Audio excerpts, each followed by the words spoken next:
The first way we can share files between our projects is through file linking. This is similar to shortcuts or links, and this is where we have a single copy of the file somewhere on disk, and each project that wants to use that file links or points to it.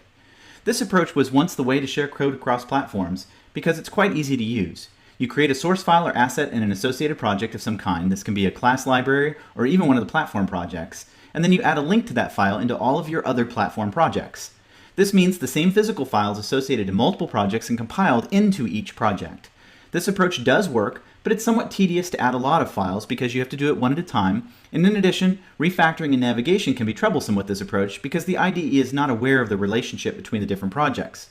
So renaming a symbol in a shared file might not be caught in all the projects where that symbol is actually being used. As a result, we really don't recommend this approach anymore because it's been replaced with a new approach called shared projects. Shared projects, sometimes referred to as shared application projects, were added into Visual Studio 2013 Update 2 and Xamarin Studio 5. They allow you to define a specific project type where the intent is to actually share all of the files in that project with other projects. And it acts just like file linking, except you only have to add one reference to your target to get all the files added. This then copies all the files and assets included in the shared project right into each of your platform projects as part of the compile process. In addition, because the IDE knows about the relationships, all the normal refactoring and navigation tools should work just fine.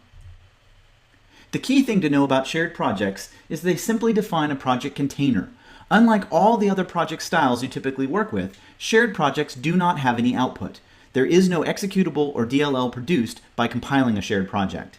In fact, by itself, the shared project isn't even compiled. It must be added to another project in order to have the compiler process the files. When you add a reference to a shared project, the compiler and the build tools will act as if all the files in that shared project were added directly to the target. In other words, the C# source files in the shared project are compiled directly with the target using that project's build settings.